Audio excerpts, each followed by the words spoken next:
But I think the most irregular thing here is bakit itinatago all these years yung budget per district data ng DPWH. At babanggitin ko lang din po na nung September, sinabi ni Sec Vince, isa sa publiko niya ito. Marami pong nagtatanong sa akin, bakit ko hindi ito isinapubliko nung September pa? Kasi sabi ni Sec Vince sa akin na isa sa publiko niya. Aaminin ko din po, marami sa Kongreso, nung sinabi ko gusto ko mag-privilege speech para isapubliko ito, nakiusap sa akin na wag isapubliko ito. Kaya mas gusto ko sana na si Sec Vince na lang ang magsasapubliko nito para hindi ako ang sisisihin ng ating mga kasamahan. Kahit hindi po ako kasama sa kwento, gusto ko lang lumabas ang istorya na to.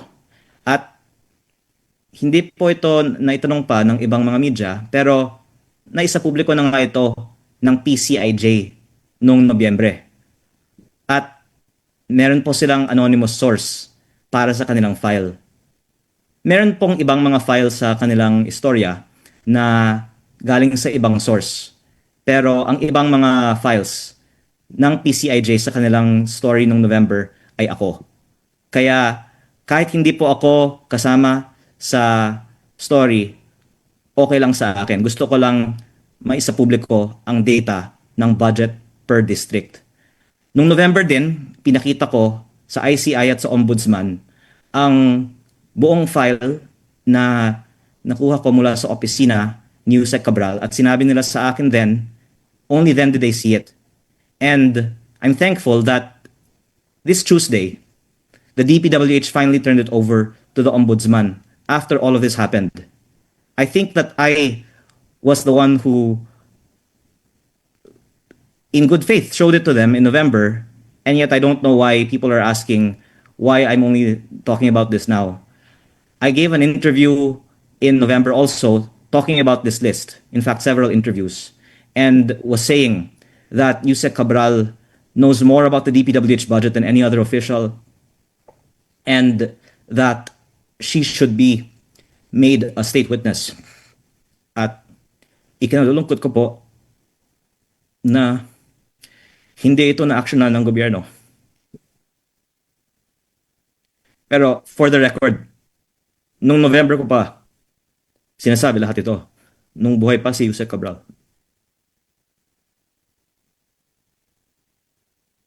Okay, thank you po.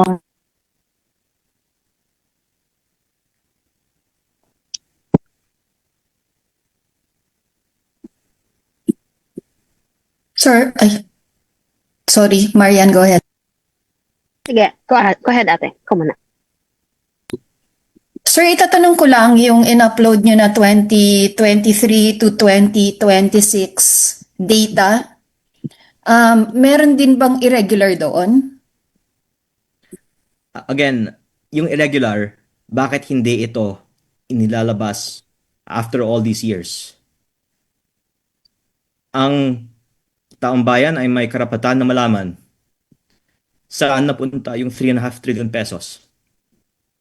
Pero aaminin ko, maraming mga kasamahan ko sa Kongreso galit dahil ngayon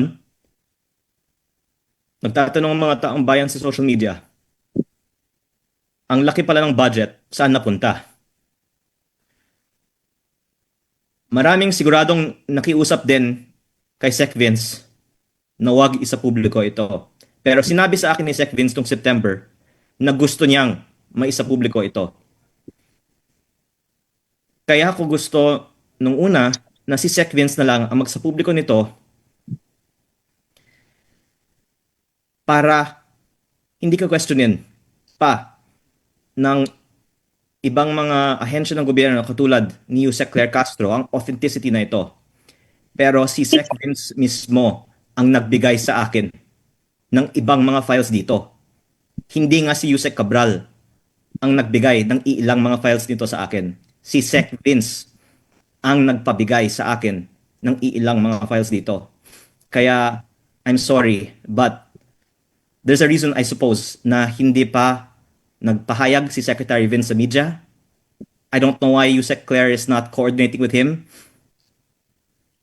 Yusek Claire Castro will make a fool of herself because Sec Vince will confirm the authenticity of the files that I've uploaded. Sir, I am assuming that you saw the YouTube live of Yusek Claire Castro earlier today. Would you like to address her statements? I already did that. I don't know why she hasn't updated us on whether she's talked to Sec Vince, but the fact that she keeps on making statements, casting doubt on these files, might mean she might not have even talked to Sec Vince yet. And the dozens of other people that have these same files, Yusek Claire Castro will make a fool of herself because Secretary Vince and many other people will confirm the authenticity of the files that I've uploaded. Sir, Yusek Castro also said that but hindi na lang daw kayo mag-file ng case. As I said a while ago, the budget data is not the full picture to file a case, but it should have been given to the ICI and the Ombudsman since September, as I discussed with Secretary Vince Dizon in September. I understood when I talked with Sec Vince in September that the files would be given to the ICI and Ombudsman. And I went to the ICI and Ombudsman in November and showed them the files. I think maybe they don't even know that I did that, but that was already published. It's not my fault if they don't know what I've already published. I showed them to the ICI and the Ombudsman already in November for them to make their case. And I hadn't done it in September because I thought DPWH already did it. So I did it in November, and I'm thankful that now the DPWH has turned it over to the Ombudsman. So I would actually appreciate it if Yusek Claire Castro will give an update correcting herself because Sec Vince said that he was going to do it. I learned in November it wasn't done, and I did it. And they did it now after the public called to do it. But I hope that they can correct themselves, given that I was saying all these things since November. Sir, nako-confuse lang ako dun sa paki-clarify lang po yung earlier na sinabi nyo na walang irregular doon sa budget data and that, yun nga, hindi enough ito to file a case. So why is there a big deal Okay. on this data? Kung maaari ko pong ipaliwanag. Kung meron 20 billion peso budget ang isang distrito sa isang taon o 60 billion peso budget sa 4 na taon, that's not enough. But it's worth asking. Kung ang ibang mga distrito ay may 10 billion at ang ibang mga distrito naman ay may 30, 40, 50, 60 billion, bakit? At saka, ano ba ang status ng 30, 40, 50, or 60 billion pesos na mga proyekto sa isang distrito? Kung substandard sila, baka nagkaroon ng maanumalyang transaksyon. Sino ba yung contractor? Ano ang koneksyon ng proponent sa contractor? Yan ang investigative work na dapat gawin ng ICI at Ombudsman. Ako po ay mambabatas at isinisiwalat ko po ito in aid of legislation, lalong-lalo dahil ngayon ang budget season at matagal ko na pong pinapanukala na dapat ang budget allocation ay hindi based on discretion, kung hindi based on an equation like land area population. Tulad po ng ating national tax allotment. Dahil pag may discretion, ang aking pananaw ay yan ang nag-give rise sa bentahan ng budget na yun naman din po ay napatunayan. Pero I'll give one example of a maanumalyang budget allocation. Sa aking sariling distrito, ginawa ko na nga po ang investigasyon. Meron pong mga projects na itukoy sa mga files ay allocable mula sa district representative. At ang mga contractors ng mga allocable projects, sila ang malapit sa dating representante ng aking distrito. Ang iba ay kanyang mga kinakapatid. o inaanak. At ang outside allocable naman sa aking distrito, kabilang po doon ang mga proyekto na nasa leadership list ni Yusek Cabral. At ang iba naman ay nasa Senti 20 list ni Yusek Cabral. At yun yung sinabi ko nung Nobyembre pa, na ayon sa mga listahan ni Yusek Cabral, tila na may pre-ordering ng mga proyekto sa DPWH-NEP. So, I gave an example kasi alam ko sa sarili kong distrito, may 6 na proyekto si Congressman Edwin Garjola. 2 sa mga proyektong ito ay nasa leadership. At paumanhin na lang po kung sino man si leadership. Pero gusto ko lang malaman sana bakit si leadership nagbigay ng 280 million pesos na pondo para sa 2 road projects sa Calatagan, Batangas. Alam ko po na may 2 road projects na ito. Marami nang pag-uusap sa Calatagan, Batangas kanino ang road projects na ito. At sa listahan ni Yusek Cabral, nakapangalan nga ito kay leadership. At meron din 4 na road projects sa Tuy, Batangas na kasama sa listahan ni Yusek Cabral sa Senti 20. At alam ko din po na ang 4 na road projects na ito ay kay Congressman Edwin Garjola kasi siya mismo ay kumausap sa akin tungkol sa mga proyektong ito. At doon ko nakita na may pre-ordering kasi nung August 2024 pa ang listahang ito tapos na award sa mga kumpanyang konektado kay Congressman Edwin Garjola sa 2025, which gives rise for the ICI and the Ombudsman to investigate potential bid rigging for these 2 projects in the 1st District Engineering Office of Batangas. So I'm using that as an example for your general question. What are the anomalies in this list?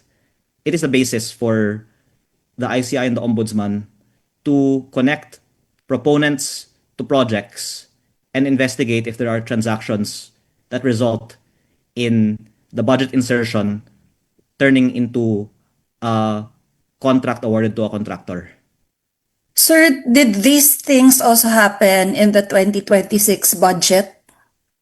Yes. As Vice Chair of the House Committee on Appropriations, what did you do about this? By the way, yung sinasabi kong did these things happen in the 2026 budget insertions that are being hidden from the public, which I will say a bit more about later, have. And the projects have not yet been bid.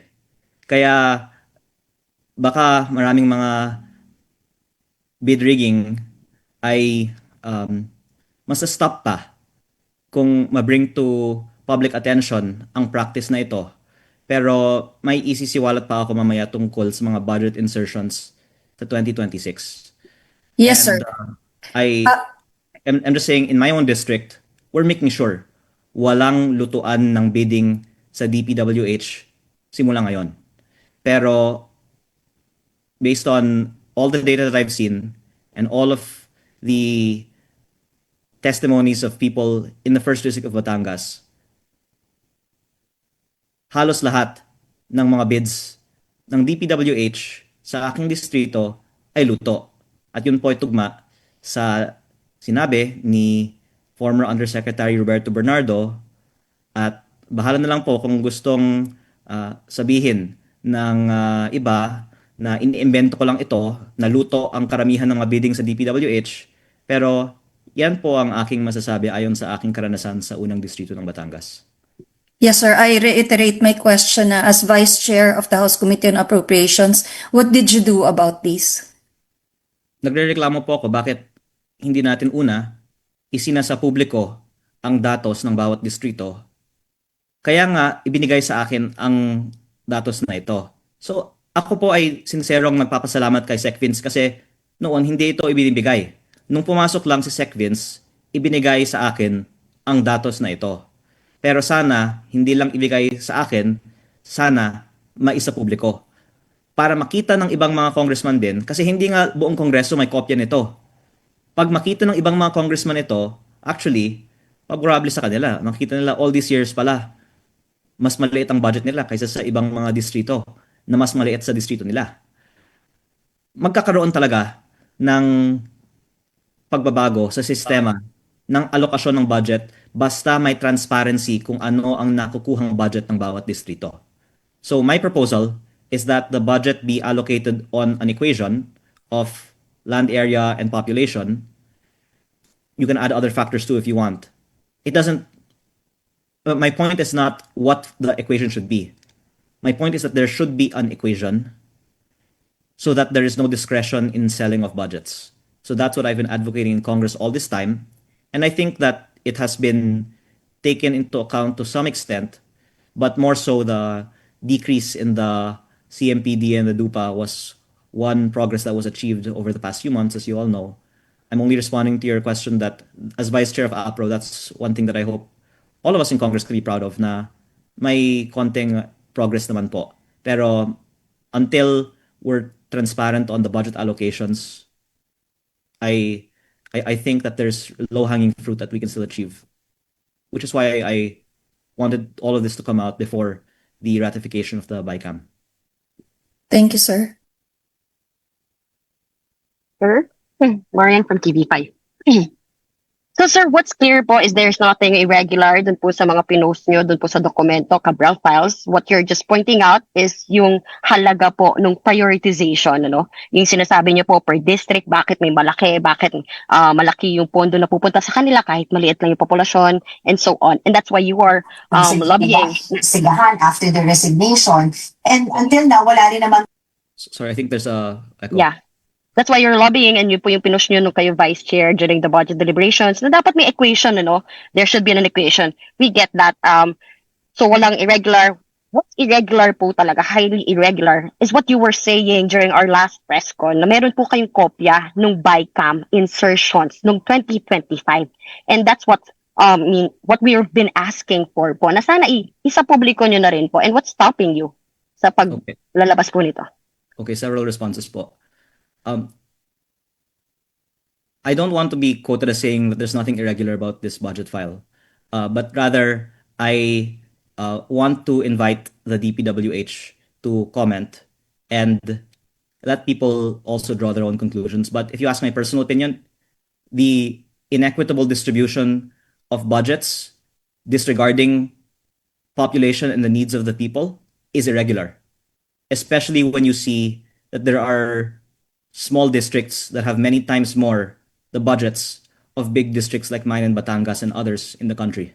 I think it's highly irregular that the DPWH cannot explain why there are some districts that have 5 to 10 times the budget per capita of other districts, and why there is a correlation na nagkakataon yung distrito na may malaking budget ay distrito na maraming mga kontraktor. That in itself, in my opinion, is highly irregular. But the more irregular thing is when more details on the proponents come out.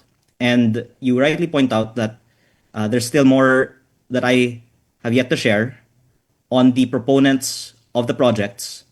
If I can kindly note, first, as you can see, I'm posting something new every day. So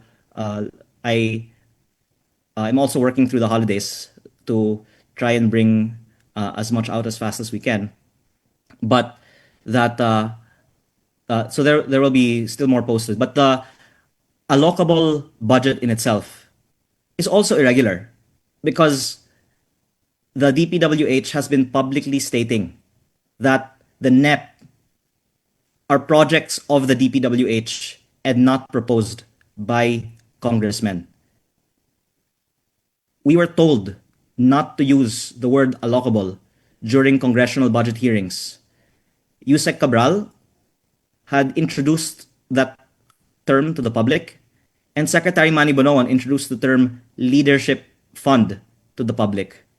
And apart from them, and I think Yusek Bernardo also mentioned allocables in his testimonies, the incumbent officials of the DPWH and in our hearings in Congress were all told, we're all refraining from using the word allocable. And we're all denying that congressmen have a say in the budgets in their districts in the DPWH budget, and are also denying that projects are submitted to be inserted into the NEP. And in the second part of this press con, I'm going to share some proof that projects are inserted in the NEP. Projects are inserted in the NEP. What's irregular is that projects are inserted into the NEP and that this is being denied when it is widely documented. And you can just ask other members of Congress and even their staff, this is what we do while the NEP is being prepared. Yeah, I think that's proposals po ang tawag doon, not no. insertions, because Let me show you the proof later. What's irregular is that they deny it. I will show it later. anyway, sir, so how about the budget BICAM, yung hinihingi po namin? I will show something later in this. Sir, will that be the BICAM budget na po noong 2025? There's still a lot more to show po. But again, the link of the proponent to the contractor is what the ICI and the ombudsman will do when they have the files, which the DPWH already gave to them. And that's where you see the more glaring irregularities. But in my opinion, the fact that the DPWH can't explain how 3.5 trillion pesos was allocated based on a formula they claim they don't understand is irregular. The people deserve to know how that 3.5 trillion pesos was allocated. By the way, I still haven't also touched on how the 214 billion pesos of unprogrammed appropriations was allocated to DPWH projects, because those projects are supposedly priority projects. And I think you will see when we also get to that, which we don't have time for today, that even the selection of the so-called priority projects for the 214 billion pesos of unprogrammed appropriations is also irregular. So please don't interpret what I'm saying as that there's nothing irregular. I'm just inviting others to comment first. But in my opinion, the whole budget allocation of DPWH is irregular, especially because the new DPWH secretary says that he does not understand Yusek Cabral's system of allocables, and yet this is still the basis for the 2026 budget. Marian, pwedeng sisingit lang po. Sige. Okay lang kasi yung power of the purse, ayoko nang bangkitin ko na bahala. Sir, tanong ko lang, kasi ang dami na ring discussions eh. First, do you mean to say na yung budget data na nirelease nyo po is not enough to merit a case? Not necessarily not irregular, but not enough to merit a case? Yun po ba yun? First of all, para malinaw, but I think you understand din naman, I have not yet uploaded everything. So I'm uploading something more every day. When you see the proponent of a project, that is the basis for a closer legal study. But by the way, I'm not the ombudsman. I'm a legislator, and in aid of legislation, I just want the data published so that people can ask the question, why does a Batangueño have 1/5 the budget per capita as someone in another province? So as a member of the Appropriations Committee, as a representative of my district, that to me is irregular. But the legal side of things, the ICI and the Ombudsman told me, I am citing them here, that the list of proponents on the projects in the NEP will be very useful for their investigations, because there are 421, they said, ghost projects, and they don't even know who are the proponents of those ghost projects. That's why I'm sorry, but it's a big decision to publish the list of proponents of projects, because this might help the ICI and Ombudsman build cases against some of my colleagues here in the House. Sir, clarify ko na lang din. Yung allocables ba per se, illegal ba siya or irregular ba siya? Or is it more... Yung irregular, dalawa. Una, hindi maipaliwanag bakit ang ilan napakalaki at ang ilan napakaliit. And then may mga observations ko tulad ng kung saan yung mga distrito na malaki, nagkataon maraming contractor. So yun sa akin yung irregular. Pangalawa, the fact na dinideny na may allocable. Sinasabi ng ating bagong DPW Secretary, whom I don't blame kasi mahirap talaga na ma-discuss to dahil ang daming mga nakikinabang na sila din ang nag-approve ng budget. Sinabi niya, hindi niya alam ano yung allocable na ito. Pero ito nga yung basehan ng ating 2026 budget pa.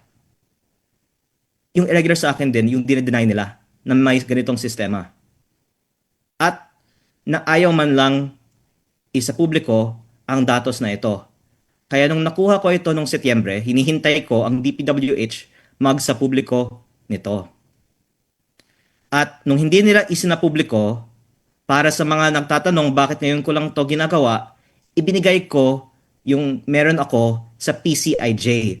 Ako yung source sa ilang mga ginamit nila sa kanilang file kahit na hindi sa akin ma-cite nung Nobyembre. Tapos, ngayon, sarili kong Facebook page din ang nag-upload. So, to summarize, dalawang bagay ang irregular. Yung hindi maipaliwanag bakit ang ilan malaki, ang ilan maliit ang budget na walang correlation sa population or land area or other reasonable metrics at the fact na dinedeny may ganitong sistema at itinatago ang datos sa publiko. But yung mas irregular, pag makikita natin ang mga line-by-line details on sino ang proponent at ang connection ng bawat isa sa contractor. Na sinabi ng ICI at Ombudsman, makakatulong sa kanilang mga hinahandang mga kaso ngayon. Sir, ano na lang sir, I'll play devil's advocate na lang din kasi baka po meron, yun nga, may sumisita na po sa inyo na bakit ngayon lang nire-release. Ang naiisip ko kasi sir, baka may magsabi na kung ibang congressman yan, sige, name drop ko na, kunyari, Makabayan Black ang nakakuha ng dokumento.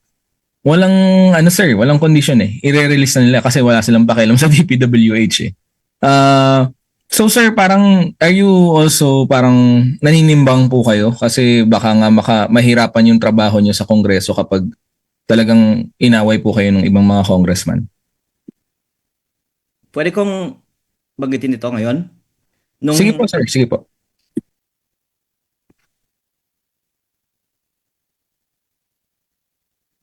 Noong October 16, nag-press briefing ako tungkol sa mga contractor appointees ng DPWH na ako ay napapasalamat. A few weeks ago, inamin ni Secretary Vince Dizon at ng DPWH na tama ako. Dalawa ng mga appointees ng bagong liderato ng DPWH ay mismong contractor ng DPWH.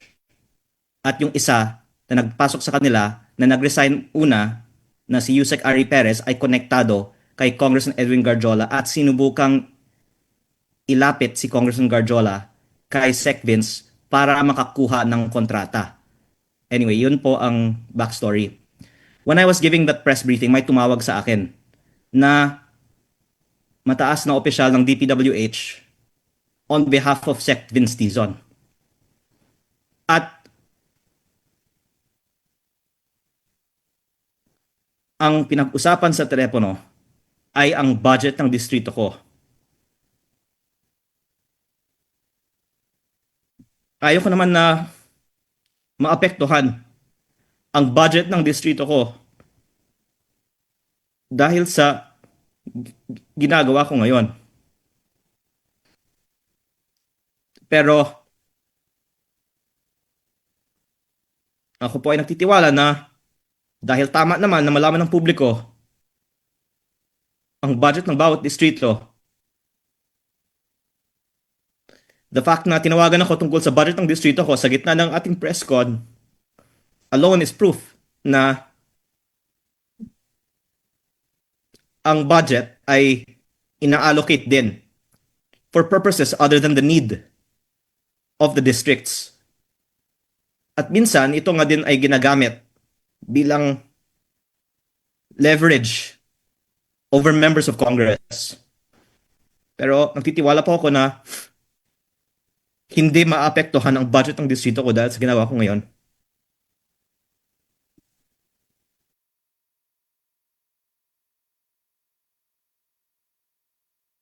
Okay, sir. Thank you po. Pero yan pong dahilan na pinatawag ako noong October 16 sa gitna ng press briefing para ipaalala sa akin ang budget ng distrito ko.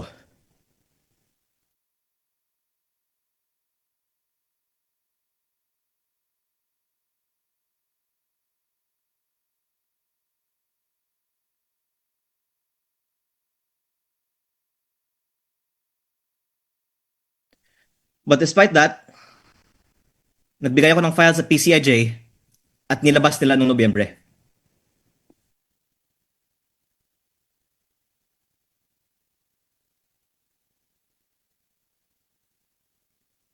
Sir, sorry, kakapasok ko lang po. Merong statement po si Yusek Claire Castro. Ang sabi niya, babasahin ko po sir sabi niya, why should this representation prove the alleged Cabral's files he claims to possess? He has started bragging about them, so it is his responsibility to prove their authenticity. Why should he shift his responsibility to others? We are not even aware if what he is in possession of are mere altered or fabricated documents. Yes, I think that's from her vlog an hour ago, and I already responded to that earlier in this, which is, I'm surprised that she hasn't talked to Sec Vince based on her statements, because Yusek Claire Castro will make a fool of herself because Secretary Vince and many others will confirm the authenticity of the files that I've uploaded. Copy, sir. Thank you po. Sir, you mentioned about the call last October during the press call. We were there. Narinig din po namin kung ano yung mga sinasabi nyo. And ang dating po, while you were talking to that person from the high official ng DPWH, it's like parang you were challenging him about No, yung coming about. This was one of your transcript. I really don't know, Yeah. quote, I really don't know who's the contractor in your team, but if you can ask them and come clean to the public, then Yes. that would, I think, be a sign that there is real change now in DPWH. And then, yet, now, you were saying na meron bang parang nangiipit po sa inyo? May nanggigipit po ba sa inyo tungkol sa budget ninyo pala that time? Kasi that was not the tone that we Please. saw during the press con. Thank you. Excuse me, do you have the rest of the transcript? Because you can read the rest of what I said.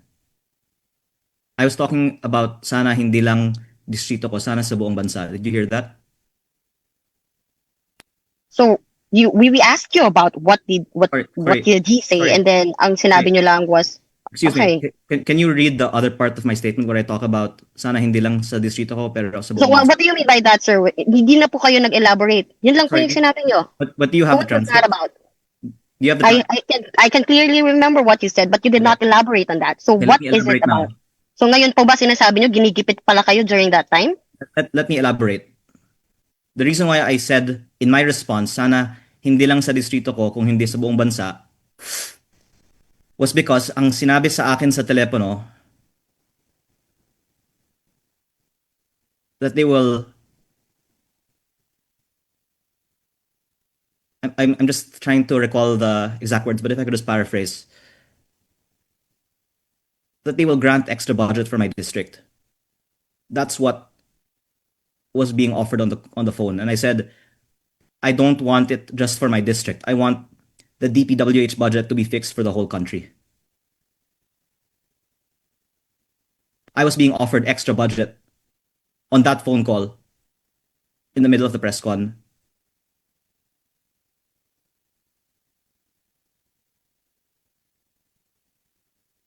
And I'll say Kindly elaborate, sir.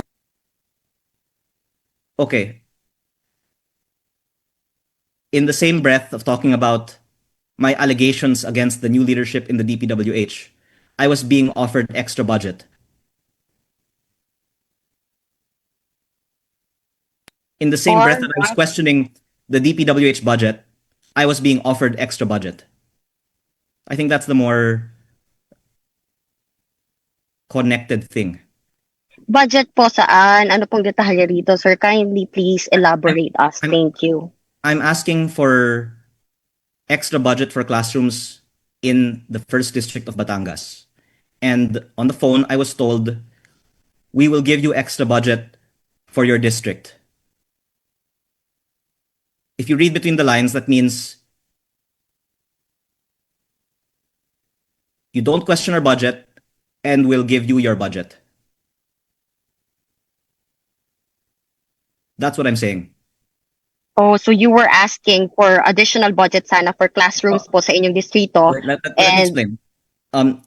My argument from the beginning, also publicly stated, is that there should be logic behind the budget allocation, and the current system disadvantages certain regions. NCR has the lowest, but there could be arguments for and against that.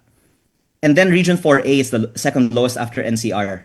And there are many districts in Region 4A that are much like the rest of the country, and so should not be treated like urban districts, like mine, the most rural district in Batangas. And yet we have a very low budget per capita. That's why I've been arguing we should redo the whole DPWH budget system so that districts like mine can get additional budget. Okay, so if you look then at what my proposal is, dagdagan ng budget ng distrito ko at ng ibang mga distrito na disadvantage sa current system sa buong bansa, at tinawagan ako para sabihin yung para sa distrito ko ibibigay nila. Huwag ko lang guluhin yung DPWH budget system sa buong bansa. and then what did you do po, sir? Did you give in? Isn't that a bribe? Exactly, and that's why tuloy-tuloy akong nagka-question pa sa DPWH budget system sa buong bansa. At yung matatamaan dito, yung mga lugar na maraming parking ng mga contractors. Because big parts of this DPWH budget have been going to places that are not even highly populated. But because that's where the contractors have seen that they can have the most lucrative projects. And instead, if this system is applied, then it will instead go to districts or areas even that need them, and not necessarily where the contractors can make the biggest profit. So the fact that I am continuing to question the DPWH budget system is me showing na hindi ako mabibili ng anumang budget. Okay, so hindi po nadagdagan yung budget niyo para sa classroom? Hindi, nadagdagan. Ako po ay nagpapasalamat. Dahil yun po ay para sa mga mamamayan ng aking distrito. Kaya ko sinasabi dapat bawasan ito, bawasan yan, para magkaroon ng additional fiscal space para madagdagan ang mga budgets na matagal nang hindi ina-allocate. Matagal ko nang sinasabi, the reason we have a classroom shortage is because there is lower kickbacks in classrooms. Sir, nadagdagan, I have to cut you, sorry, nadagdagan pala yung budget nyo for classroom. So, paano po yung naging compromise? Kaya po ba hindi nyo po nailabas agad itong sinasabi nyo pong DPWH budget? Hindi, kasi kung mapansin nyo, hindi ko tinigilan ng DPWH linggo-linggo. Kaya ako po ay nagpapasalamat na kahit na tuloy-tuloy akong nagque-question sa DPWH, hindi so far binawasan ang budget ng aking distrito. Pero But nadadag. if anyone will tell me that I've gone easy on DPWH, then actually I'm thankful, because I'd like DPWH to appreciate na naging mabait ako sa kanila. Pero I think others can say, oh, it's good actually that DPWH is still is not slashing Leandro's budget despite him questioning the whole budget. So, sir, magkano na po yung naidagdag in total na ng budget for your classrooms, no? Sa inyong distrito.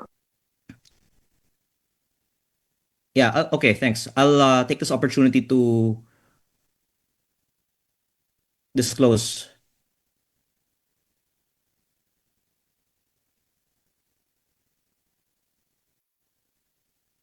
I I can't give a precise number because I was planning to actually publish the GAA of my district once it's approved.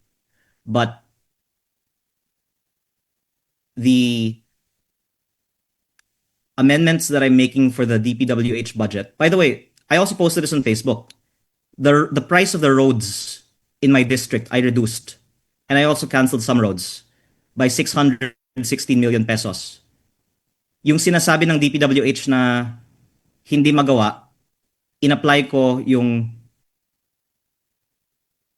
adjusted prices na hindi ginawa sa buong bansa sa roads ng aking distrito. May savings ng 616 million pesos. So, mula sa savings ng binawasan ng mga roads, inilipat sa classrooms. Kaya may karagdagang ding budget para sa classroom sa aking distrito.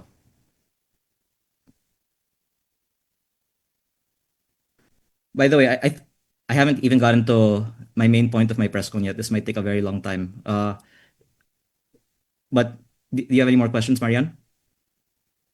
Okay na ka, sir. Thank you. Whatever I've said so far is, I think, less interesting than what I'm going to say after. Any more questions?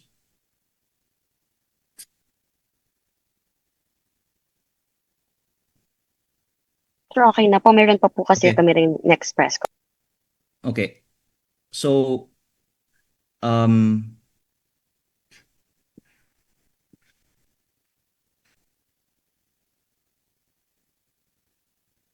just to wrap up on the Cabral DPWH documents.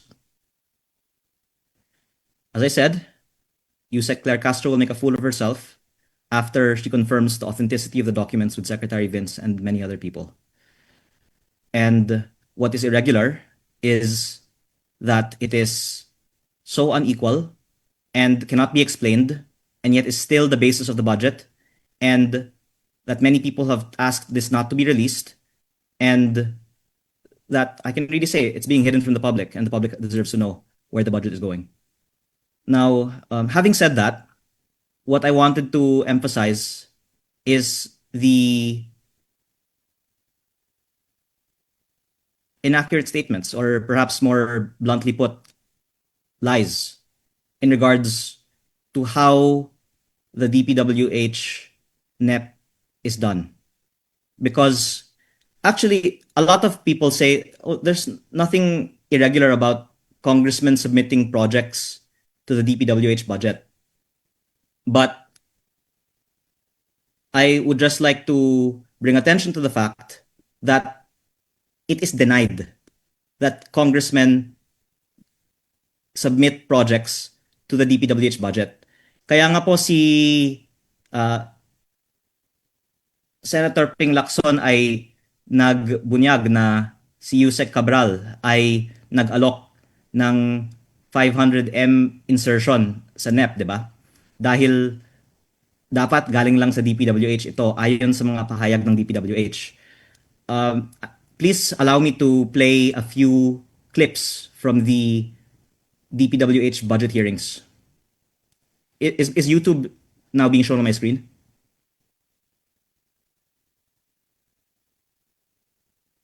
Public Secretary, is there any projects that were nominated?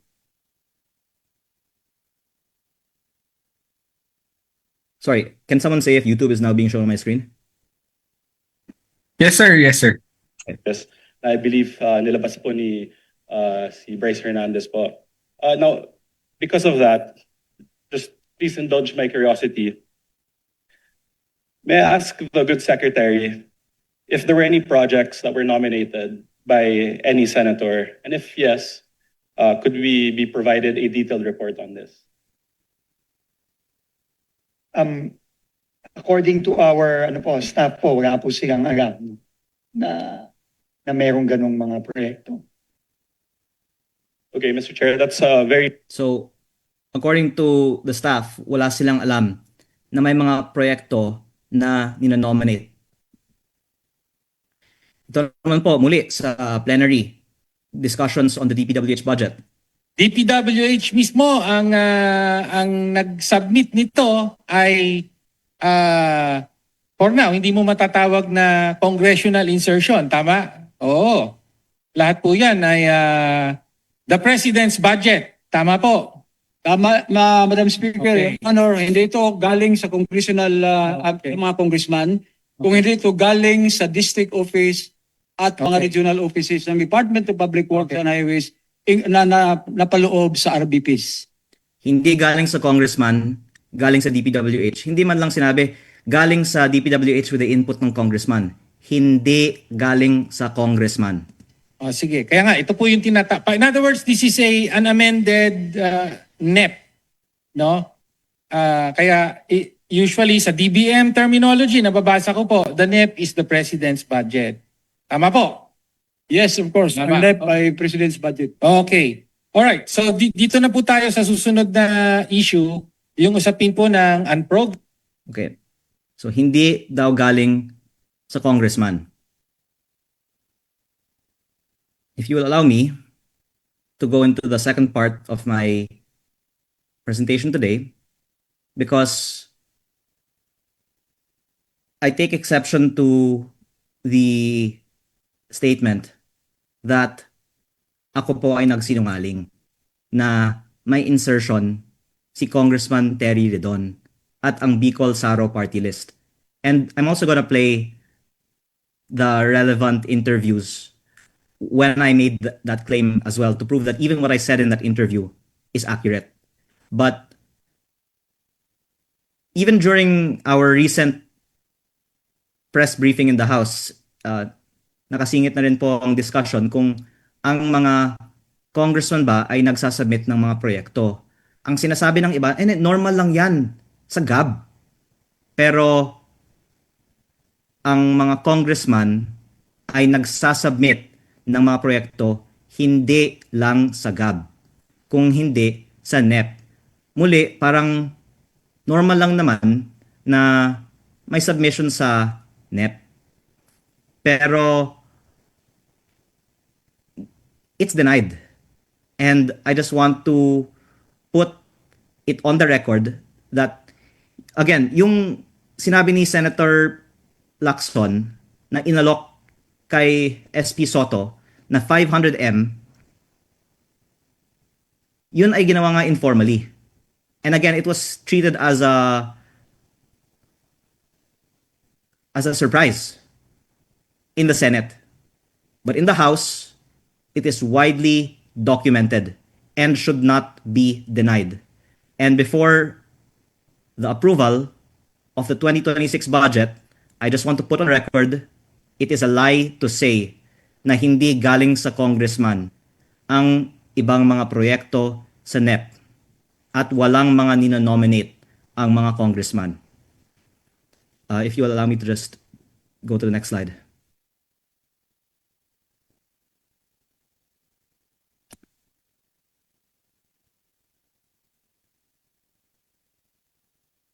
I really beg pardon to my colleagues, but because of the statements of other members of Congress disputing that projects are submitted by congressmen into the NEP, and also in contradiction to the statements that were given on the two instances that I played from the YouTube video of the House, where there's a denial that congressmen submit projects into the NEP. This is a Viber group chat, June 10, before the NEP was submitted. Good afternoon, chiefs. Please be reminded of the submission of hard and soft projects for fiscal year 2026. Official email address for submission of regular BIP. appropriationscommittee.committee@house.gov.ph.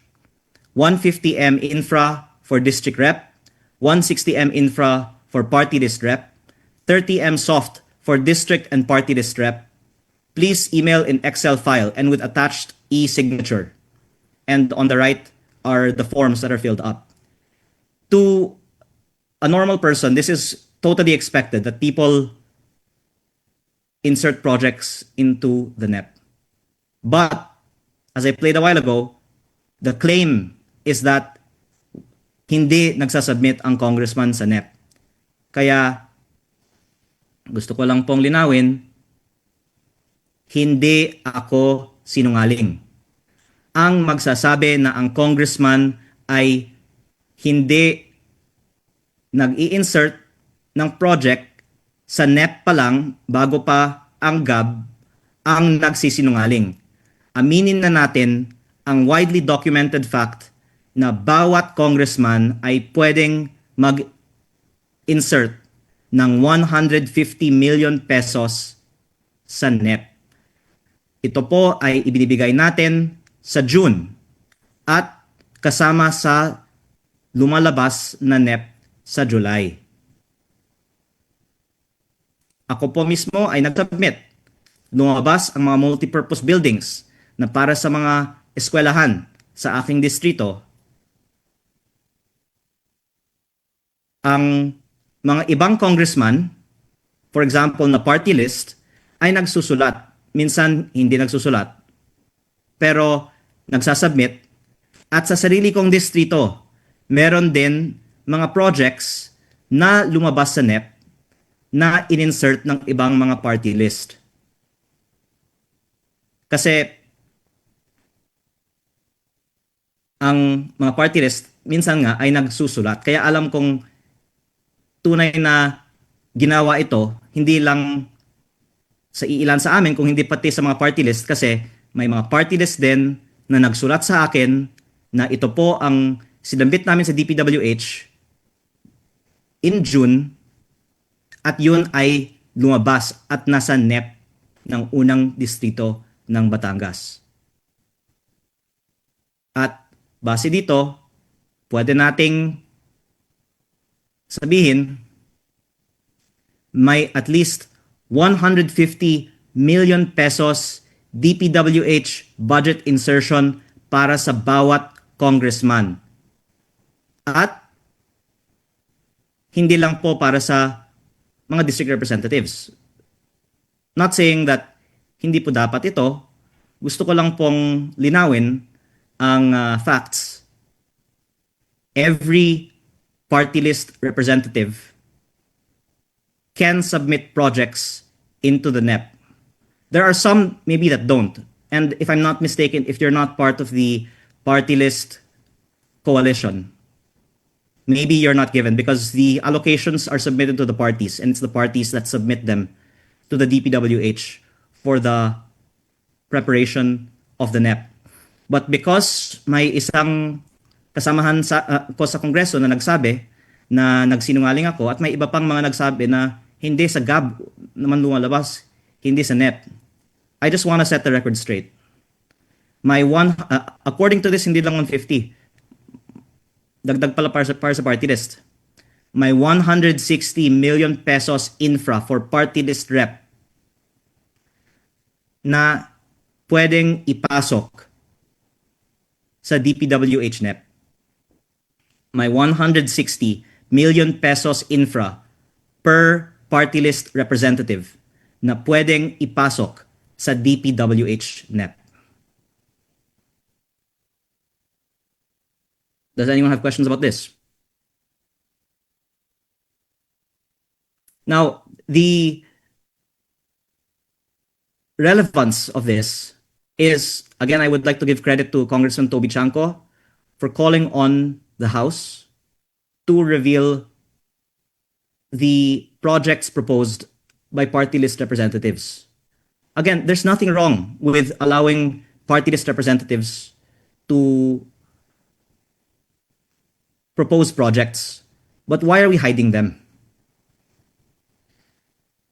And while we're at it, even the district representatives, because we know there's a 400 billion allocable budget out of the 1 trillion 2025 DPWH budget, and it's good to know what of that 1 trillion is from the district representative, what is from other proponents. And what the DPWH has said is they don't know who are some of the proponents. If I can play this video. Okay. Oh, sorry. Nakatingin po sa atin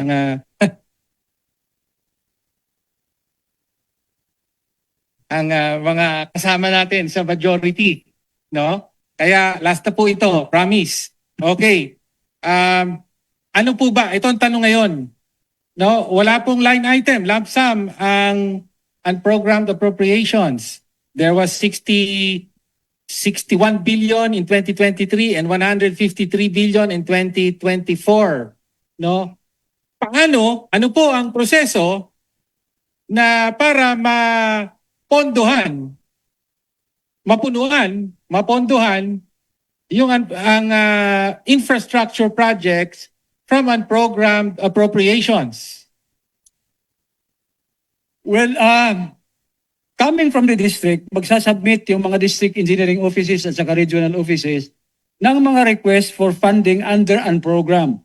Okay. I-vet ho ito, vetted ito ng planning service ng Department of Public Works and Highways, and then it will be submitted to DBM. DBM for the release of fund. Pero halos hindi lahat ng requested nilang or submitted nilang listing ay mapunduhan. It will depend upon the availability of course of fund. Okay. Ayon po sa tama po ba ang gumagabay po sa availment of unprogrammed appropriations ayun po mismong special provisions ng unprogrammed appropriations sa GAA. Tama po. So ang sinusunod po natin dito, release of funds, availment of the unprogrammed appropriations.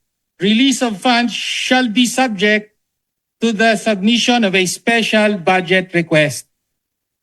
So, sino po ang nagsasubmit ng special budget request? Ang Department of Public Works and Highways po ang mag-submit ng special budget request. So, yung secretary po ng DPWH. Yes, yung secretary ng... So, kaya po, kanina sabi nyo, hindi alam ng DPWH kung ano yung mga proyekto sa unprogrammed. Eh, alam po kasi ng... Oh, wait. Sorry.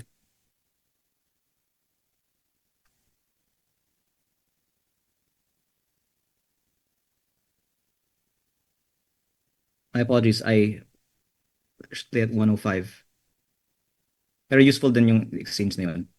Tanong po sa ating sponsor ay sa inyong sistema ng tracking, Ito po. alam nyo ba kung sino ang proponent? No? At maaari bang isama ito sa transparency? No? I second the motion of Congressman Antonio Tino. Question, alam nyo ba kung sino ang proponent at maaari ba itong isama sa sistema ng transparency? Talaga malinaw at wala nang intriga. Kung ikaw ay nag-insert man, ikaw ang proponent, malinaw ang ownership, kumbaga, or accountability dun sa proyekto na yon. Definitely hindi alam, Madam Speaker, ng DPWH dahil after NEP na ho yan. So, Definitely hindi alam ng DPWH sino ang proponent kasi after NEP na lang ang mga proponent. Definitely hindi alam ng DPWH.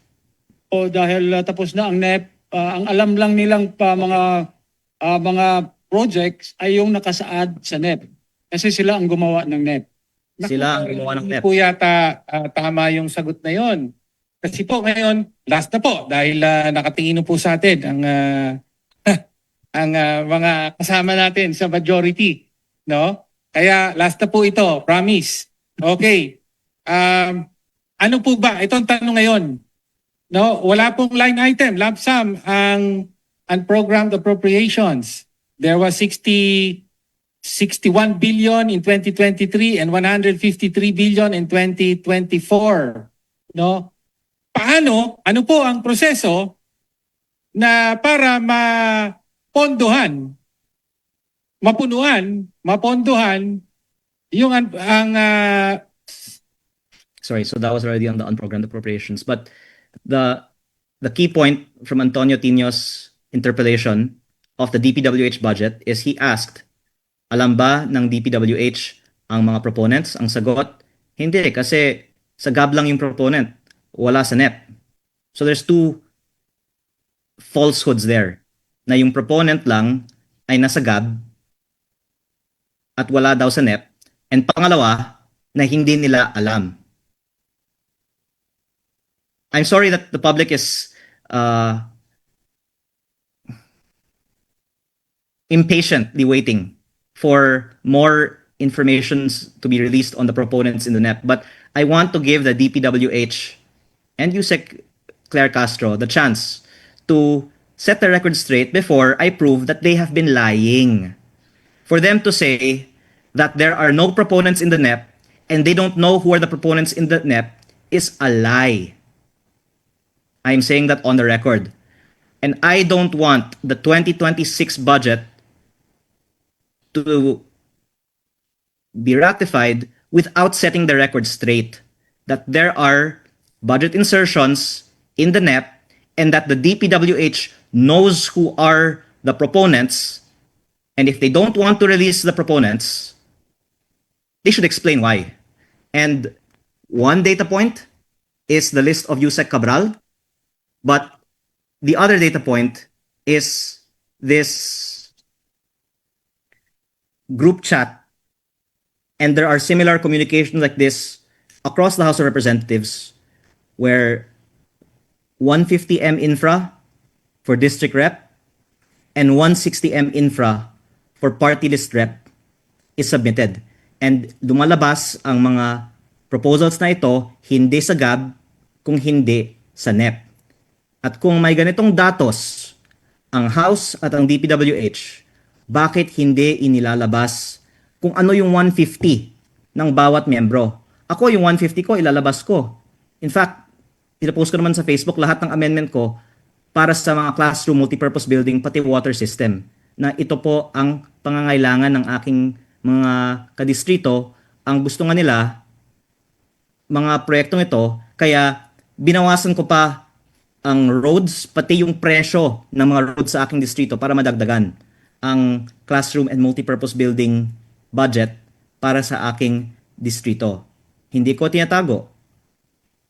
At may dokumento sa House na, itong mga classrooms at multipurpose buildings ang aking request. Ang House, pati ang DPWH ay may datos sa request ng bawat isa at kung ano man ang lumalabas sa NEP na nanggaling sa kanila. Kaya ang punto ko lang po, wag natin i-deny na may mga projects sa NEP na sinubmit ng mga congressman at kung itinatago natin, sana ipaliwanag bakit natin itinatago. Kasi karamihan naman ng mga proposals sa 150 or 160 na ito ay ginagamit sa mga magagandang, let's say, barangay requests. Yung mga maliliit kasi na barangay projects, yung mga hindi madaling pagkakitaan, kumpara sa mga 150 million peso road or flood control project. Pero, ang isiniwalat ko po ay ang Bicol Saro Party List sa 2025 ay may insertion sa NEP na dalawang 75 million, total 150 million peso road projects sa Pamplona at Pasacao, Camarines Sur na parehong na-award sa Bicol Gold Rock at 2% of the approved budget for contract na ang kumpanyang yun ay siya din ang contractor sa mahigit 40 billion pesos in projects in Bicol and also happens to be the top contractor in my district. Halimbawa lang po yun. Pero gusto kong malaman ng publiko sana ano yung 150M na sinubmit ng bawat miyembro ng Kongreso. Kung gusto ng DPWH maging transparent tayo sa 2026 budget, ilabas lang nila. Tama, wag yung cherry-picked. Ilabas na lang yung sinubmit ng mga projects ng bawat miyembro. They have this data, they can submit it today. If they do not submit it today, I would like them to at least confirm that the statements that there is no such data and there are no such submissions is a lie. And I'm sorry if there are other members of Congress who don't want this disclosed, but there is 150 million at least for every member of Congress if they wish to submit. Others maybe don't because they're not in a party or they don't even want to submit. But there is this allocation for every member of Congress. Now, on the subject of allocations for every member of Congress, I would like also to put on the record that there are systems of allocables outside the DPWH, that there are allocables in maybe every agency of government, depending on the efforts of the member of Congress or of government. And some of this is inserted in the NEP. You can see here, there's 30 MSoft for district and party list rep. Yan po ay MAIP and AIX, tupad, at iba pa. Ako po ay nag-request din ng AIX at MAIP para sa aking distrito. Kasi may mga ganitong alokasyon, kawawa naman ang mga kadistrito natin kung hindi natin ginagamit. Pero, ang hinihiling ko, wag nating itago na may ganitong sistema of hard and soft pork per congressman. At bilang congressman, gusto kong malaman magkano ang alokasyon ng bawat isa. Kasi, if I can then transition to outside DPWH, ang isiniwalat po natin, meron 401 billion peso taon-taong allocable DPWH budget ng mga district congressman. Kung may 401 billion peso DPWH allocable, meron maaaring halos ganyang kalaki din na allocable sa iba-ibang mga ahensya ng gobyerno. At some of this is in the NEP. Meron ditong 30 million peso soft. Sa NEP ito pumasok. Pero meron din lumalabas sa GAB. And the second thing I would like to introduce today is that the allocations in the GAB are given during the budget process. And I'm sorry to share this. Can you see my PowerPoint slide? Yes, sir. Okay. Paumanhin po sa aking mga kasamahan sa Kongreso. Pero let me just narrate the following facts which I can also submit in a sworn affidavit. On September 30, I received this Viber message. Good morning po, VC Leandro Leviste. This is Attorney Jolina from the office of Chair Mika Swansing. May I call po? So may topic na ayaw niyang isulat. And in this phone call that we had, she said, can we meet in the lounge? So that day, I met Attorney Jolina in the lounge. And she showed me this file in the bottom. This file in the bottom was printed out, and it says here DOH MAIP, DOLE TUPAD, GIP, DSWD AIX, DAFMR, others, DA, DepEd, NIA, Other Soft, and DPWH, with the amounts, and it totals 151 million pesos. And the most important thing, I think, is the manner in which this was presented to me, that it was not put in writing what the purpose for the meeting was, and that I was asked to discuss this highly confidential matter in the lounge, and the following thing that Attorney Jolina told me that I can put in a sworn affidavit. She said, Kong, this is your incentive. I would like to know why she said, this is your incentive. This was when the 2026 budget was being finalized.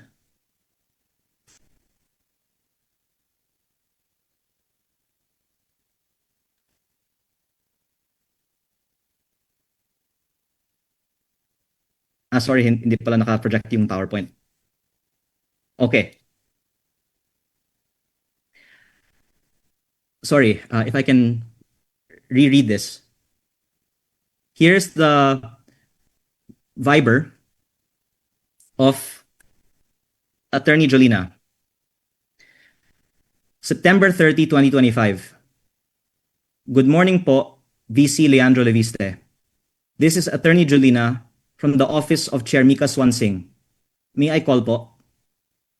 And she said, can we meet in the lounge? And didn't say precisely for what.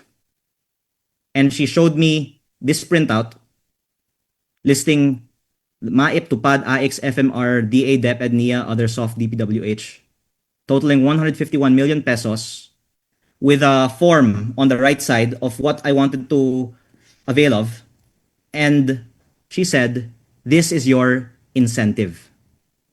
So again, I want to ask, what did she mean by this is your incentive? And why is this being given to members of Congress right before the October approval of the 2026 budget? Is it my incentive to vote for the budget? Because the assistance for my constituents is conditional on my approving the budget in toto? And out of transparency, I want to know how this is being allocated. And what is the incentive of every member of Congress? Because, please excuse that a lot of information circulates in the House, but on the top right is the incentive of another member of Congress, 250 million. And you can see the MAIP, TUPAD, AX, FMR, others, and DPWH. And maybe there are others that have bigger amounts. I'm not complaining that our amounts differ. But I think the public deserves to know what is the system of incentives. Now, I'll say the reason why the message to me was sent was VC Leandro Leviste. This is my incentive also, given my position as a vice chair of APRO. By the way, there are other benefits being given to vice chairs of APRO. And there are other incentives being given to people who are maybe a senior member of Congress. Among the vice chairs of APRO, it's not all the same incentive. And because this is public money, I want to know what is the total allocation of every member of Congress for MAIP, TUPAD, AX, FMR, classrooms, and other allocables. Before, there was no discussion on the allocables in the DPWH budget. Now, there is. But there should also be disclosure on the allocation of MAIP, TUPAD, AX, FMR. There's even a new presidential assistance for farmers and fisherfolk where 10 billion pesos will be given for around 1.4 million farmers at 7,000 pesos each. I want to know how much of that's going to be allocated to each district. And is it based on need? Or is it based on what Attorney Jolina told me, as I will put in a sworn statement, that this is my incentive? Secondly, there are other incentives given to members of Congress that coincide with the approval of the budget on second reading and third reading in October, and the approval of the BICAM ratification coinciding also with Christmas.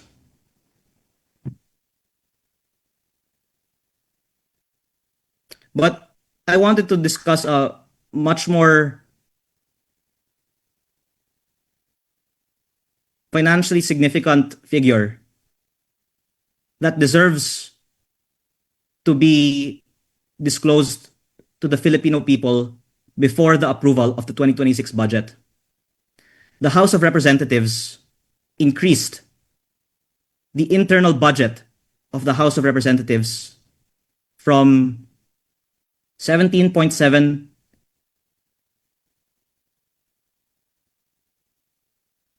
billion pesos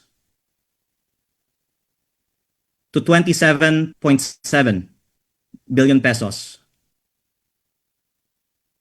an approximately 10 billion peso increase, slightly less.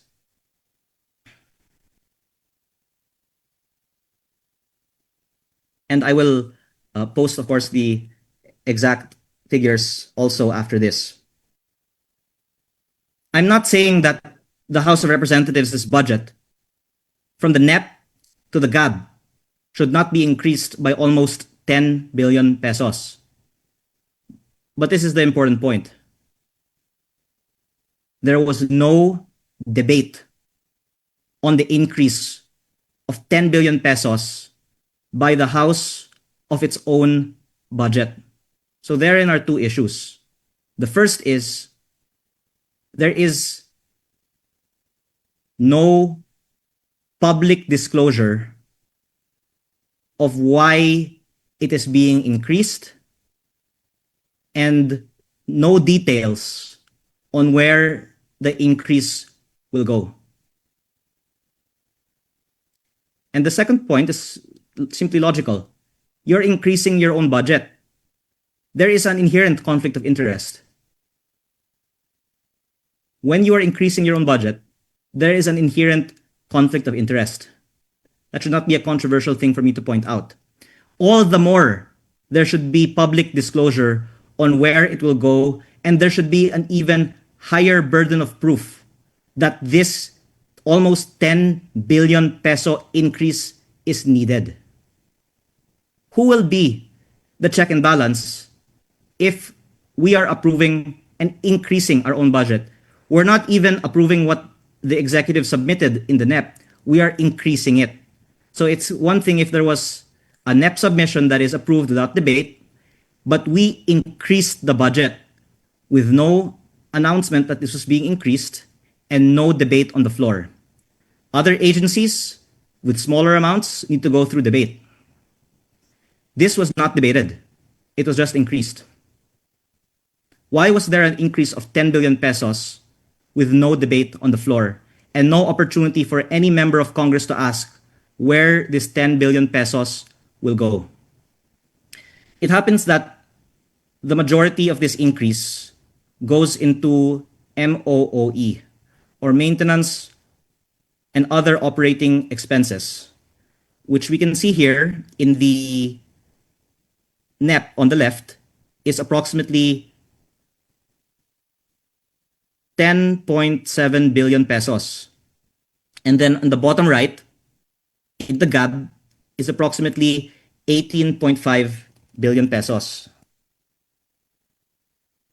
So you have an almost 8 billion peso increase in MOOE. And I have asked and I have not yet been given a breakdown of where what will be the 18.578 billion peso MOOE budget of the House of Representatives will go. I am still doing research on where this MOOE of the House has always gone. So because I've already covered a lot, maybe you will allow me to save my findings for another day. And I'm not saying it's wrong, but I'm saying the process is wrong. We increased our budget by almost 10 billion, of which almost 8 billion was in MOOE. And there is no debate or explanation on where this almost 8 billion pesos increase in MOOE will go. The executive set the budget at this amount, supposedly because it was already sufficient. And yet, we increased it to be above what the executive said was sufficient. So where will this almost 8 billion peso increase in MOOE go? I will put it in terms that can be well understood by the Filipino people. If there are 318 members of Congress and we increase our budget by almost 10 billion pesos,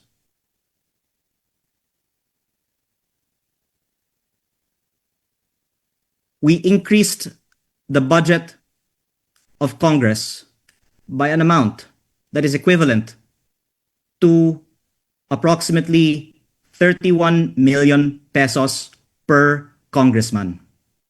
This is not like increasing the DPWH budget, where the official response is that the budget goes into DPWH projects, and there is no prima facie evidence that members of Congress have any benefit on this budget.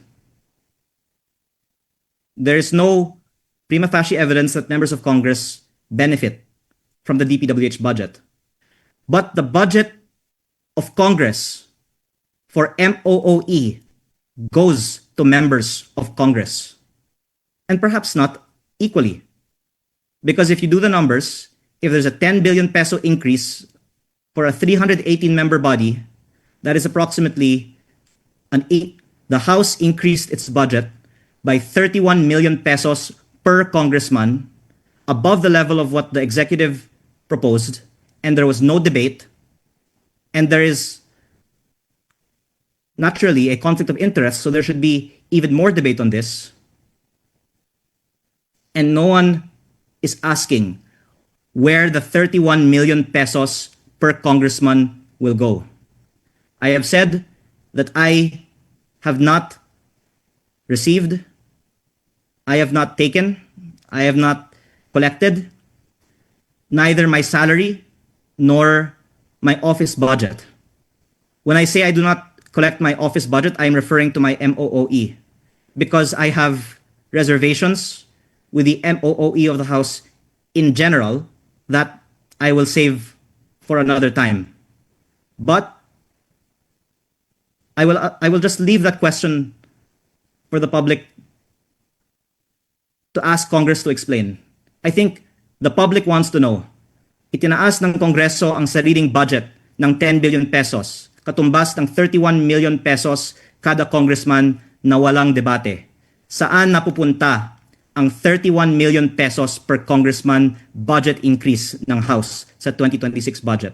Sana bago maaprubahan ang 2026 budget, magbibigay ang Kongreso ng paliwanag. Una, saan mapupunta ang 10 billion pesos na katumbas ng 31 million pesos kada congressman? At bakit hindi ito pa ipinaliwanag sa taong bayan? And I can say this because I have not collected my MOOE. And I wish that other members of Congress will also express this point, that it should at least be discussed. Even if they collect their own MOOE, they should be free to question it.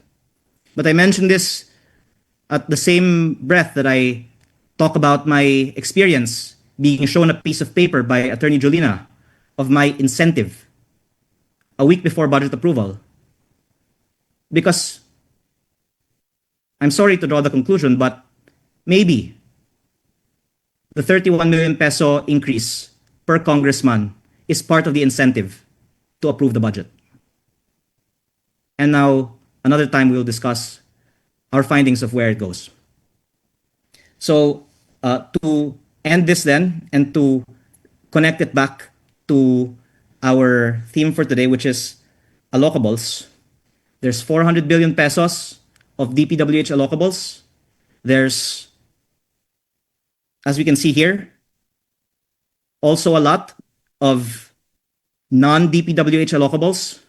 This is all public funds, and I want to know how much is the allocable of every member of Congress, and for every government agency to practice the same level of transparency that Secretary Vince has been pushing for in the DPWH by disclosing the allocation per district of MAIP, TUPAD, AIX, Farm to Market Roads, classrooms. I am not a hypocrite. I admit that to serve my district, we're trying to get as much budget as we can for each of these things, especially classrooms. And I'm being transparent about this kasi wala akong itinatago. Kasi para sa mga mamamayan po na lang naman ng aking distrito ito at hindi para sa akin. Kaya kung hindi tayo transparent, Kung hanggang ngayon, hindi ito inaamin na may ganitong sistema ng allocable, hindi lang sa DPWH, kung hindi pati sa ibang mga ahensya ng gobyerno, bakit natin ito itiyatago? At bakit pa natin sinasabi na wala? Hindi lang no comment, nagsisinungaling pa tayo. Kaya sana po, magdalawang isip na, kahit sino man sa gobyerno na magsasabi sa akin na ako ay sinungaling, hindi po ako sinungaling. Ang nagsasabi na ang mga congressman ay hindi binibigyan ng 150 million pesos plus insertion sa DPWH budget sa NEP pa lang ang nagsisinungaling. Ang nagsasabi na walang ganitong sistema ng mga allocables sa DOH, DOLE, DSWD, DA, DepEd at NIA ang nagsisinungaling. At kung tayo po ay tunay na transparent sa taong bayan, bago ang approval ng 2026 budget, sana maipaliwanag ng Kongreso bakit itinaas ang sariling budget ng almost 10 billion pesos o 31 million pesos per congressman na walang paliwanag kung saan ito mapupunta. Any questions?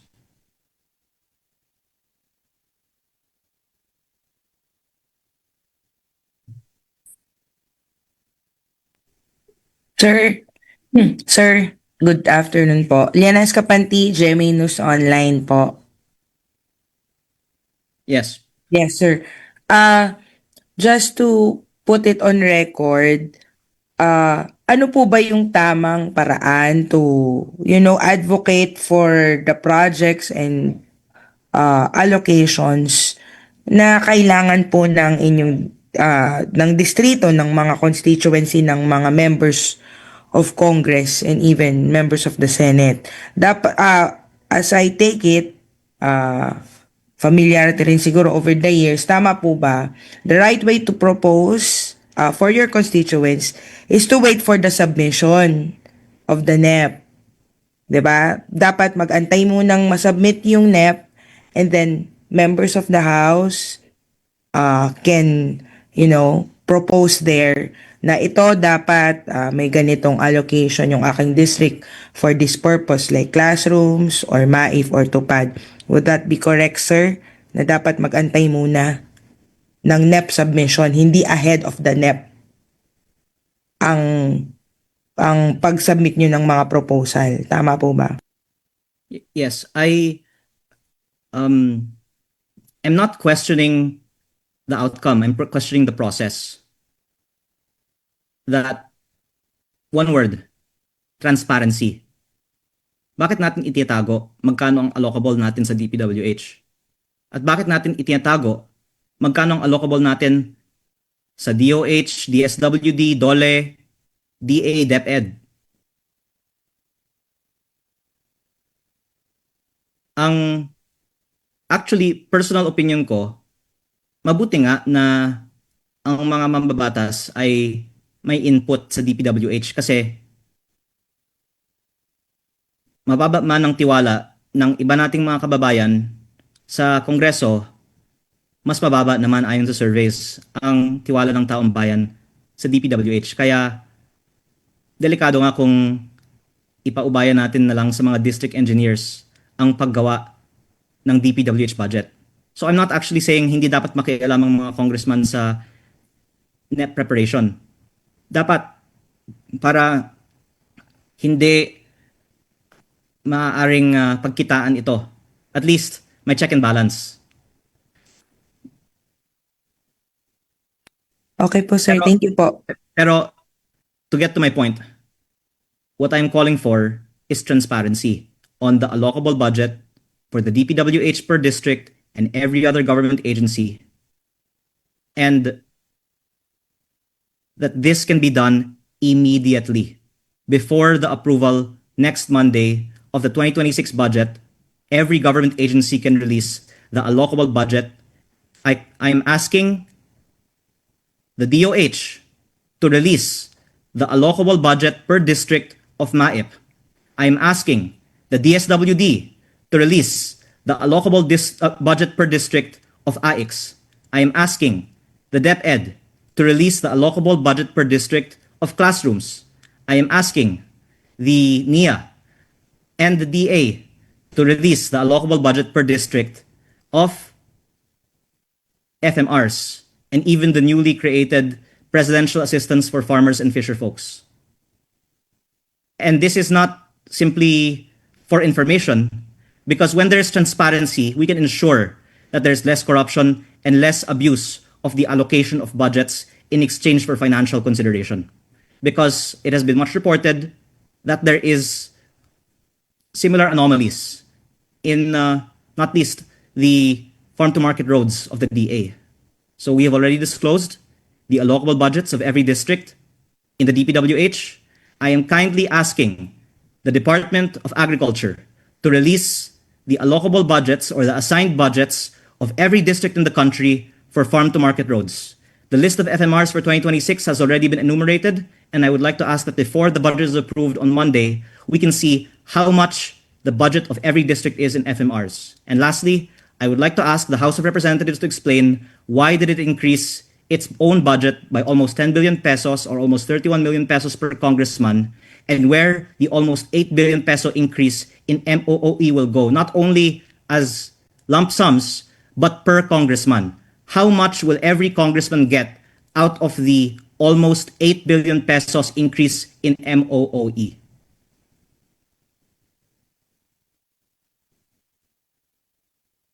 Thank you po, sir. That's all from my end po. Thank you po.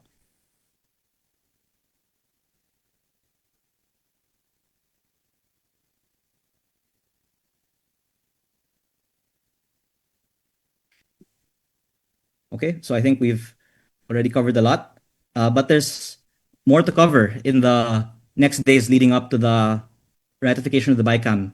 But again, I would like to thank Secretary Vince for sharing with me the files that I uploaded on Facebook. And I would like to repeat that Yusek Claire Castro will make a fool of herself when Secretary Vince and many others will confirm the authenticity of the files that I uploaded. And I would like to dispute the claims of Congressman Redon na ako ay sinungaling dahil si Congressman Redon ang sinungaling.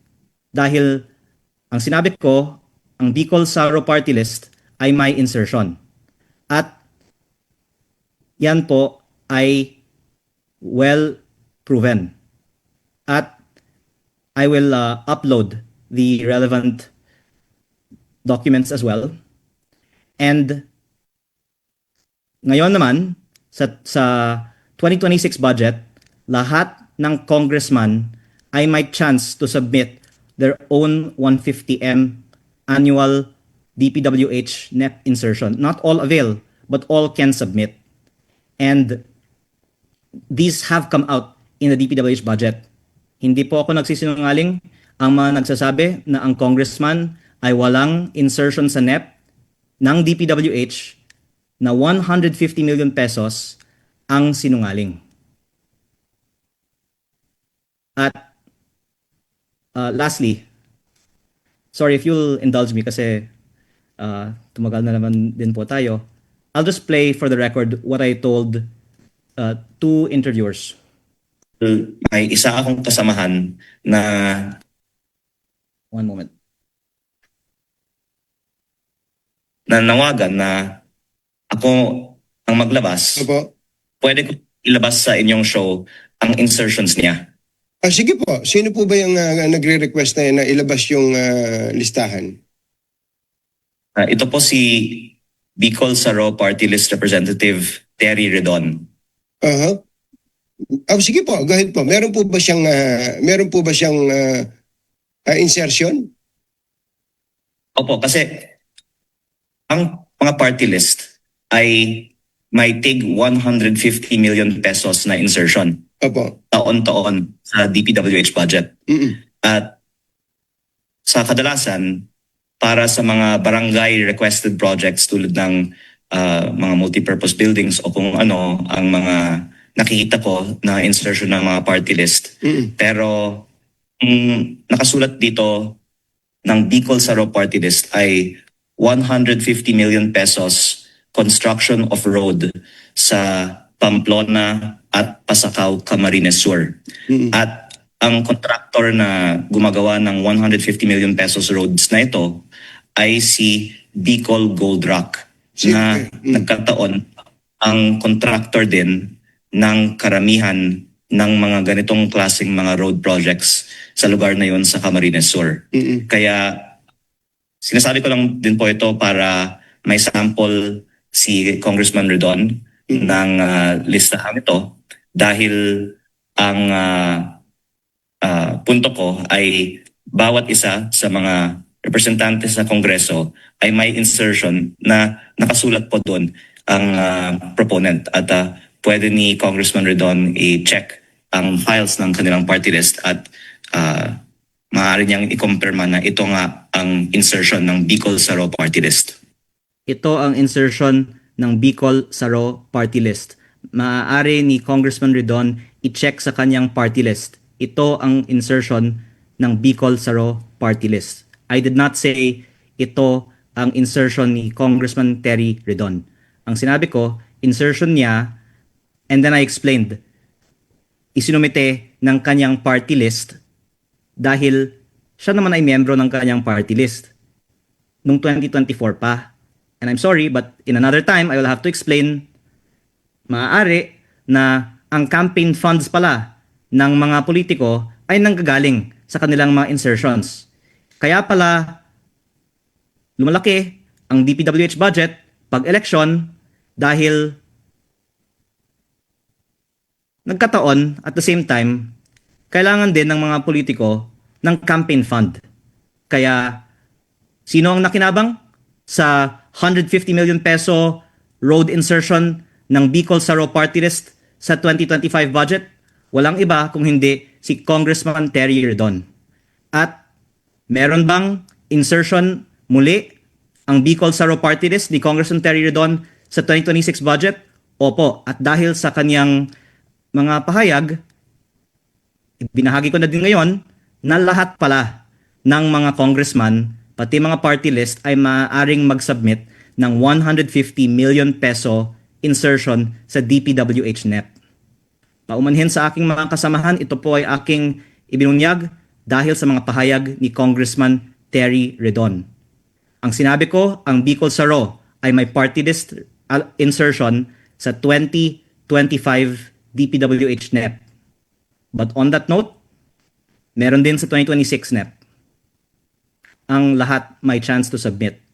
And on that note, ang mga nakikinabang dito, ang mga tumatakbo dahil, well, let's say, kahit na wala namang anomalya, napapakinabangan nila kasi pwede nilang ipagmalaki sa mga bayan na yon na meron silang ibinababang pondo na mapapakinabangan ng taong bayan. Kaya sila ibinaboto dahil sa magandang balita na may road project sa kanilang mga distrito. Pero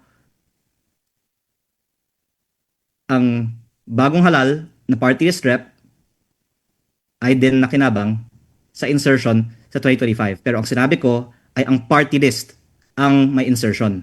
Pero sa 2026, meron din chance lahat na mag-submit ng insertions.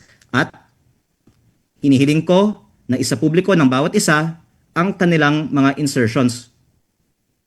At mas mabuti pa kung ang DPWH at ang Kongreso ay magsapubliko ng insertions ng lahat na contrary to what was said in the budget hearings over here,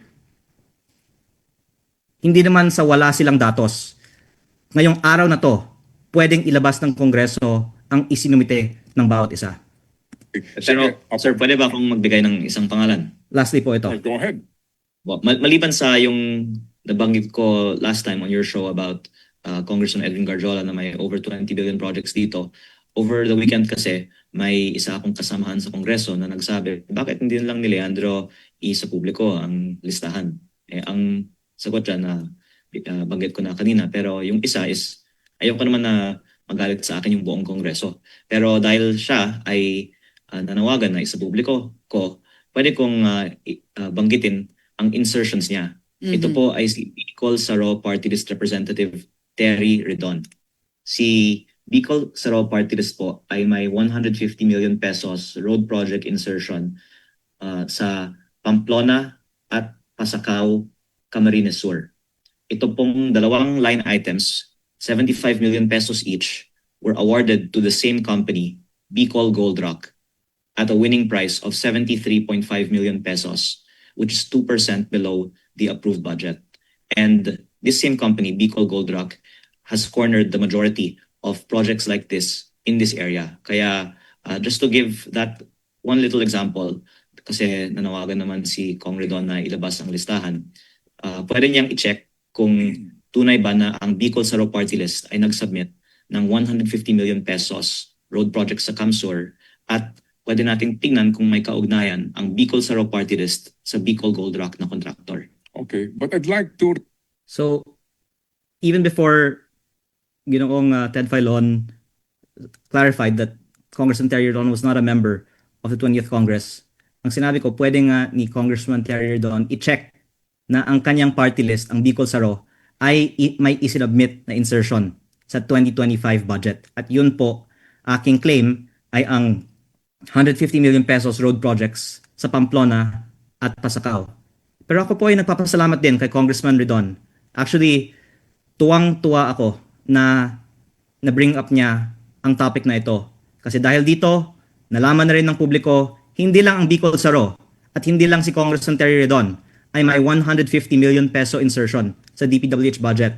Lahat ng congressman ay pwedeng mag-submit ng kanilang 150 million peso insertion na lumalabas sa DPWH NEP na sinasabi ng DPWH ay nanggagaling sa DPWH na nung tinanong sa budget hearing ay itinanggi na nanggagaling sa mga politiko, at yun po ay hindi totoo. Ang katotohanan, may 150 million kada congressman, 160 million peso nga kada party list na maaaring ipasok sa DPWH National Expenditure Program. Panghuli, if I can just add, I would like to end by bringing it back to the original topic of why I am only saying this after the death of Yusek Cabral. Even now, I'm looking at some of the comments. There are some media that said that I explained that I said it only after the death because of so-and-so reasons. I kindly ask the media not to post inaccuracies that I'm only saying this after the death of Yusek Cabral. First, as I said, I got the documents after Yusek Cabral had a phone call with Sec Vince. And I talked with Sec Vince about this being released to the public. And Sec Vince said he agrees. I thought that Sec Vince was going to release this to the public in September, and at the very least give it to the ICI and the Ombudsman.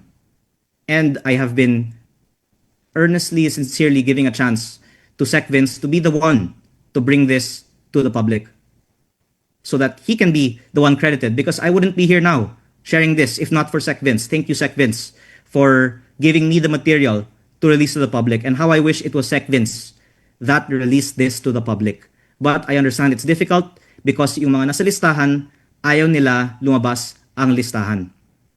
But I thank Sec Vince for releasing it to me, and now I am releasing it to the public. Number two, I showed the list to the ICI and the Ombudsman, and they said it was the first time that they saw it. But I showed it to them. So I kindly ask the media not to carry stories without giving context that I did show it to the ICI and the Ombudsman. It should not be said, why am I only doing this now after the death of Yusek Cabral? Because I showed this to the ICI and the Ombudsman in November. And only after that were there calls for it to be released, and eventually they were released to the ICI and the Ombudsman, or at least the Ombudsman. So I kindly ask the media not to be inaccurate and carry any story without a correct statement of facts, that I showed this to the ICI and the Ombudsman in November. And furthermore, I kindly ask the media not to post any story that says, why did Leandro only talk about the Cabral list after the death of Yusek Cabral? Because I'm giving an advertisement here to ANC, but you can watch my interview on November 20. Ex-DPWH Yusek Cabral may know more than than Bernardo Bonoan over project insertions.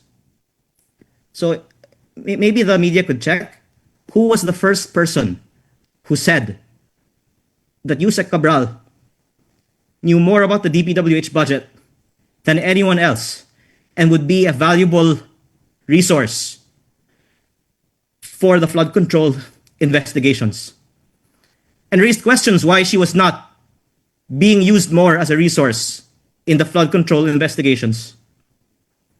I long thought that she should have been the state witness, and if this was acted upon, how I wish that she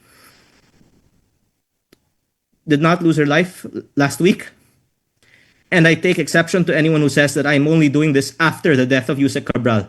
I was bringing attention to this while Yusek Cabral was alive, and the government was not acting on it. And, well, I've already said before, her family released a statement released to me by her lawyer that it was unfortunate that there was, in fact, a public shaming campaign on people whom cases were not even filed on. So I'm not yet getting to that point, but it's unfortunate that some of the public statements contributed to some of the unfortunate events last week. We should not be treating DPWH officials like Yusek Cabral that way when they have the information that can implicate the real people who are most responsible, who are the proponents of these DPWH projects. And I kindly ask the media not to post anything without adding the correct statement of facts. Again, I'm advertising here ANC. Leviste, ICI needs to look at who proposes infra projects. It will open new can of worms. Actually, those were the words of the media, not mine. But my laptop, in this picture, I showed to them the list of Yusek Cabral in November. And I said that this should be looked into by the ICI. The DPWH did not give the Cabral files when Yusek Cabral was still alive. I called for them to do so in November. I kindly ask Yusek Claire Castro to correct all of the inaccurate statements that she has made. But even if she does not, she will be made a fool when the records and the DPWH themselves will corroborate what I am saying. Thank you. Okay, any final question?